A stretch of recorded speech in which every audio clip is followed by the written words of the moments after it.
Kągi, šiandien išties papasakosiu apie vieną labai įdomų gėrimą, apie jį sužinau visai atsitiktinai prieš keletą mėnesių ir kai pirmą kartą pabandžiau pasigaminti, tikrai man labai patiko, buvo kažkas unikalaus, nepakartojamo, nieko panašaus, nieko nesu ragavęs.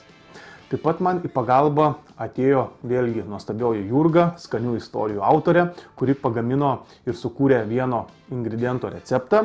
Jį taip pat panaudosiu kartu su tuo mano minėtu gėrimu, pabandysiu sukurti vieną įdomią klasikinio kokteilio variaciją. Tai išties laukiu jūsų įdomus video, pasižiūrėkite iki galo, pamatysit ne vieną receptą. Ir apskritai, jei mėgstat mano video, nesidrovėkit, spauskit patinka, dalinkitės. Na ir mane galite rasti YouTube, Aurimo baras, bei užsiprenumeruoti mano kokteilių kanaliuką. Tai pradžiai tiek, manau, ir galim pradėti. Tai kaip visada, draugai, jūsų laukia istorija, receptas, kokteilis. Į barą.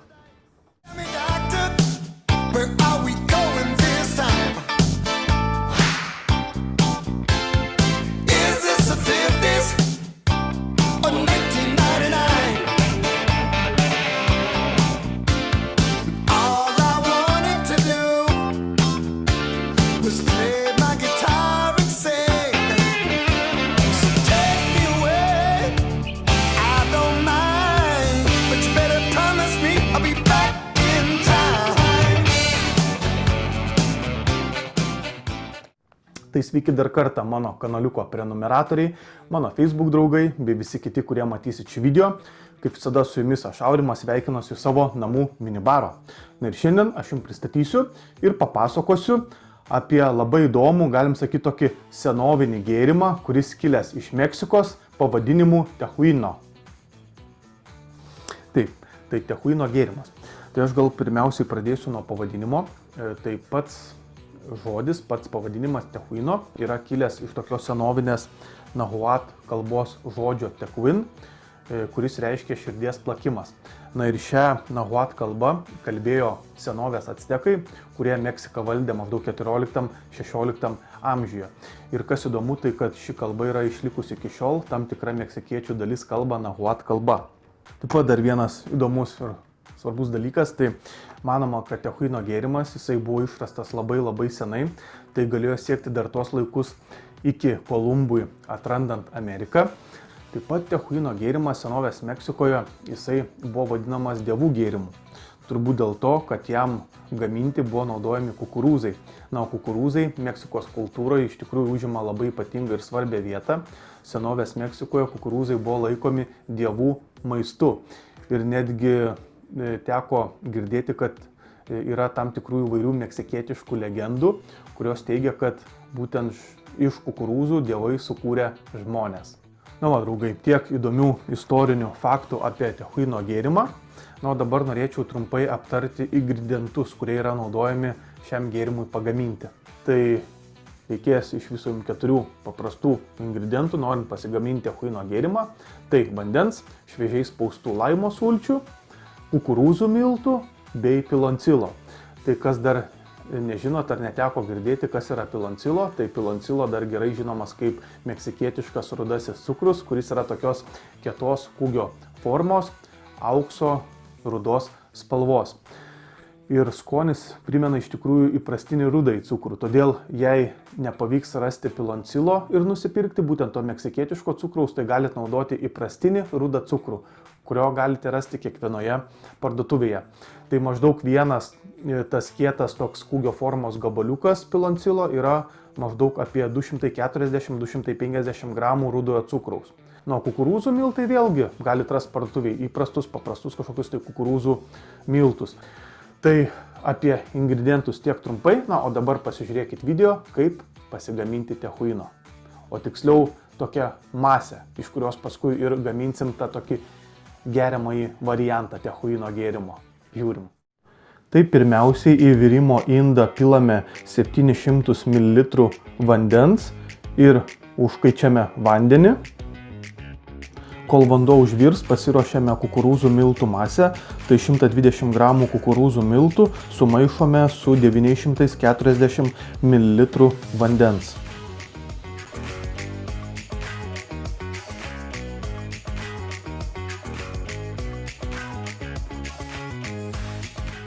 Kai vanduo užverda, tada išjungiame ugnį ir dedame 1 piloncilo, tai yra rudąjį meksikietišką cukrų.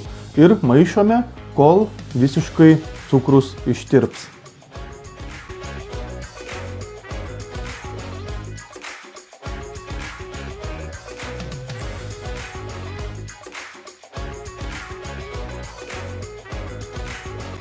Kai cukrus ištirps, supilame kukurūzų masę ir gerų 15 minučių nuolat maišydami kaitiname ant vidutinės ugnies, kol masė taps tokia tiršta.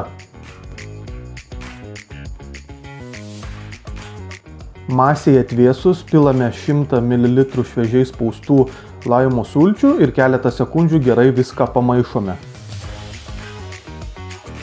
Sumaišius pilame į sandarų stiklinį indą.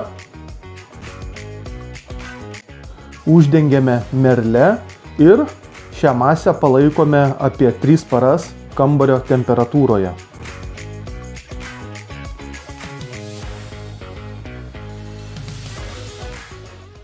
Kągi, pamatėt video, tai vat, kaip tik praėjo 3 paros, kai laikiau šį gėrimą, tai gavos tokia labiau masė, gerai atrišiu. Na štai, dabar matot, kaip atrodo po 3 parų. Tai vat gavosi tokia masė, nėra jinai labai skista. Tai dabar einam pagaminti labiau tokį geriamąjį variantą, techuino gėrimą.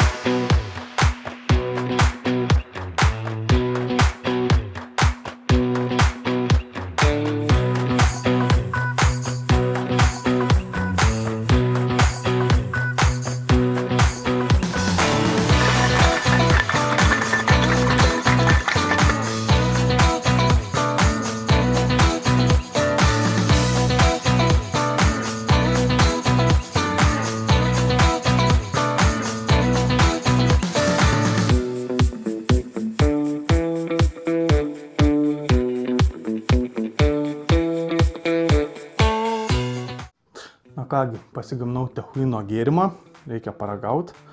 Man gražiai atrodo. Gerai, bandom.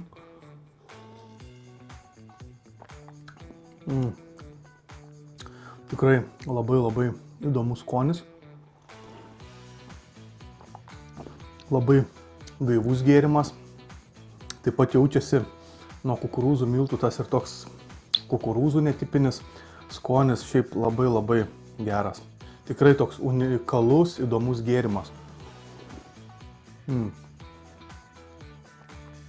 Ir tas aštrumas labai gerai, kurį pajaučiu nuo tos druskos su čili prieskoniais. Tai va, gerai, pamatėt techuino gėrimą, kaip pasidaryti. Dabar pabandysiu paimprovizuoti su vienu klasikiniu kokteiliu. Tai irgi bus įdomu. Taigi, ingredientus vėlgi susirašiau. Ir šiandien aš pabandysiu paimprovizuoti su klasikinį daiquiri kokteiliu. Tai klasikinį daiquiri kokteilį sudaro 3 ingredientai. Tai baltas romas, žaliosios citrinos bei cukrus. Tai aš sugalvojau taip, kad cukrų ir žaliasias citrinas šioj improvizacijoje man atstos būtent žaliųjų citrinų šerbetiniai ledai, tokie saldžiai rūgštus. Tai būtent čia man Jurga ir padėjo. Tai dabar pasižiūrėkite video, kaip namuose lengvai ir skaniai pasigaminti žaliųjų citrinų šerbeto. Tai pagal Jurgą laimo šerbetui reikės cukraus, šviežiai spaustų laimo sulčių, 1 laimo smulkintos žievelės, po laimo sulčių spaudimo likusio minkštimo, šiek tiek druskos bei 2 kiaušinio baltymų. Tai į virimo indą pilame 170 ml laimo sulčių, taip pat dedam 200 g cukraus, smulkintos laimo žievelės bei laimų minkštimo, likusio po laimų sulčių spaudimo. ant vidutinės ugnies kaitiname ir maišom, kol cukrus ištirps.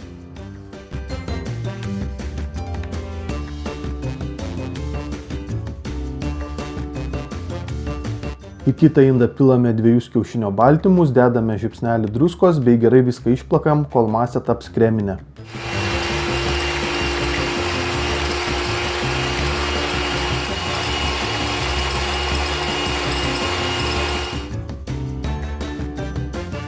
Visus paruoštus ingredientus pilame į blenderį, gerai viską išplakame ir padedame į šaldiklį. Po pusvalandžio išimame vėl, dar kartą plakame ir tą patį pakartojam 6-7 kartus kas 30 minučių.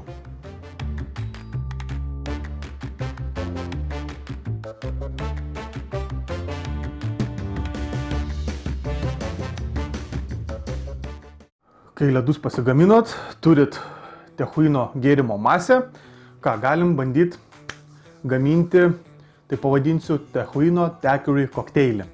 Gerai, pradėsiu taip, pirmiausiai nuo smulkinto ledo.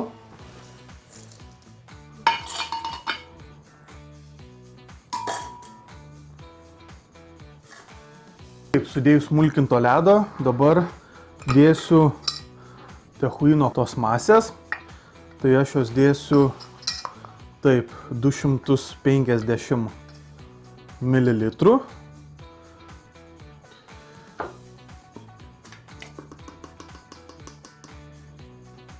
Sudėjus techuino gėrimo masės, dabar dėsiu laimo šerbetinius ledus, tai tokius 2 gerus šaukštus.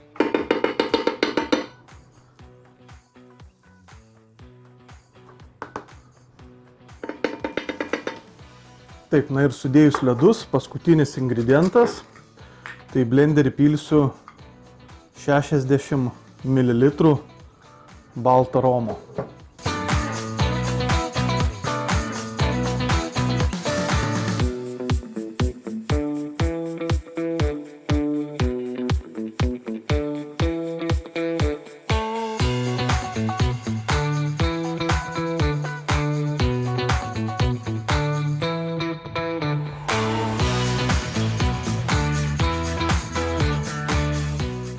Dariau, kaip pavadinau, techuino daiquiri kokteilis. Na, tikrai, manau, išties įdomu turėtų būti.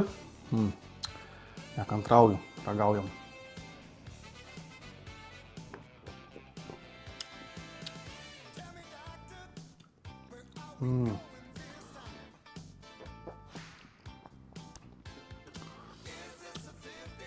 Labai skanu.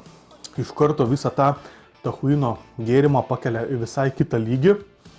Labai čia super laimo šerbetas, baltas romas. Žinokit, tikrai labai skanus kokteilis gaunasi.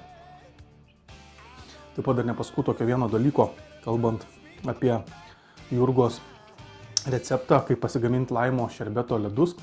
Tai ką Jurgas sakė, tai pagal šį receptą tai tie ledai yra daugiau kaip ingredientas, tai būtent šiuo atveju tam kokteiliui.